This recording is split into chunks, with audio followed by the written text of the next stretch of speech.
He's our most publicly profane president, but don't Yes. mistake that for the private profanity because Joe Biden, Barack Obama, Bill Clinton, both George Bushes, man, they use the F word as a noun, a gerund, an adjective all the time. Anyway, this president does it in public.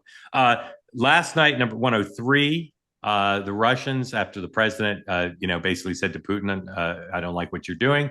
They launched another record drone attack on Ukraine, killed a lot of people, damaged a lot of property. The Europeans are obviously impatient. Yesterday, both Thune and Lindsey Graham suggested that they were ready to move the bipartisan sanctions bill at the urging of the White House or in consultation with the White House, and maybe make an adjustment to it that would be even more to the liking of the administration. So we've talked about this quite a bit, Dan. It seems like the president is now headed in a pretty unilateral way towards the Wall Street Journal editorial page position, which is you're going to have to force Putin to the negotiating table with a lot more assistance to Ukraine. Do you think that's where we're headed? Yes, I do. And I've been pleasantly surprised to see that Trump is continuing to do it. They floated last night sending, Patriot batteries now to Ukraine. I think it's great. I mean, the question that I think Trump is staring at is, are we potentially going to go back to the kind of stalemate where you have, these trench lines that don't move very far, and Putin's just waiting for us to back off? Because that's what I've said for the last 4 or 5 months. It means potentially fighting for several more years. So what I think President Trump showed us in Iran was that it's not a black and white situation either or. And I think what he is going to, I believe, do in Russia is after giving Putin the opportunity to find a path to peace, say, all right, you didn't take it my way. And then last night's escalation definitely wasn't a smart move on Putin's behalf because all of the people that want Trump to do something are now emboldened and say, Mr. President, this is how he reacted to you. So I think I wouldn't be surprised if Trump goes even a little over the top and says, fine, you want to show you, Putin, what I can do? I'm going to hand Ukraine some additional stuff. I'll force you to the table, and I'm going to make this even more painful. But I think that the dumbest thing people can do is back him into a corner. It will, and it will result in, I think right now Ukraine's going to probably get something. My only point is if you're going to do this, and where I think that where I fault the Biden administration, one, in terms of accountability of what we gave Ukraine or lack thereof. But two, if you're going to tell them that they can, help them, then help them and let them win. The idea of giving them just purely defensive stuff at some point, that's never going to result in a different outcome.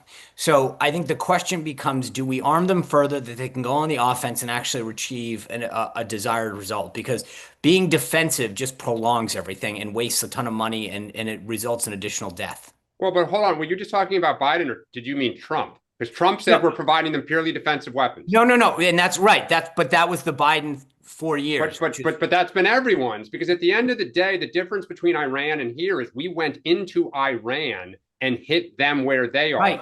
No Right, one right. has had, and I think appropriately so, that's a big line to cross with Russia. The question for Trump is Putin's history is waiting people out. What is it, 20 years? Right. Yeah. So he plays the long game. If the president, neither of you is named Jack Keane or Tony Cordesman, but if the president decided to go all in and give them everything and go further than Biden and give them offensive weapons, help them with intelligence, could Putin be defeated or brought to the table at that point? Because I'm not even sure that's true.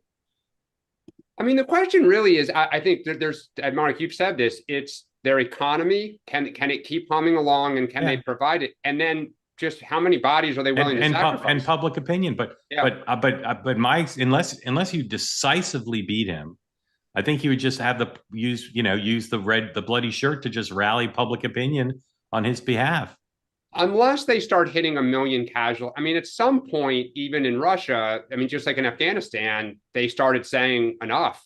They started running out of money. The economy was going sideways, and there were a lot of bodies. That took a lot, though. I agree.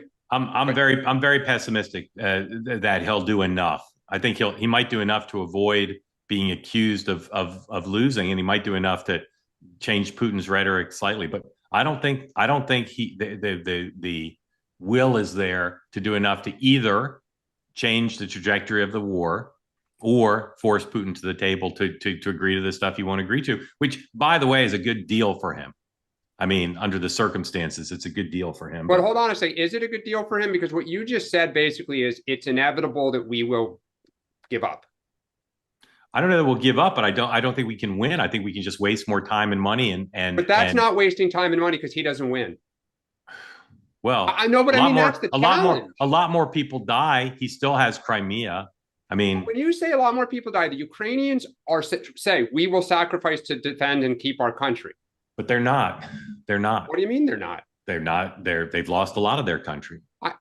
They've lost like 20%. The other 80% still. Well, 20%. Keeping 80 is better than keeping 0. Yeah.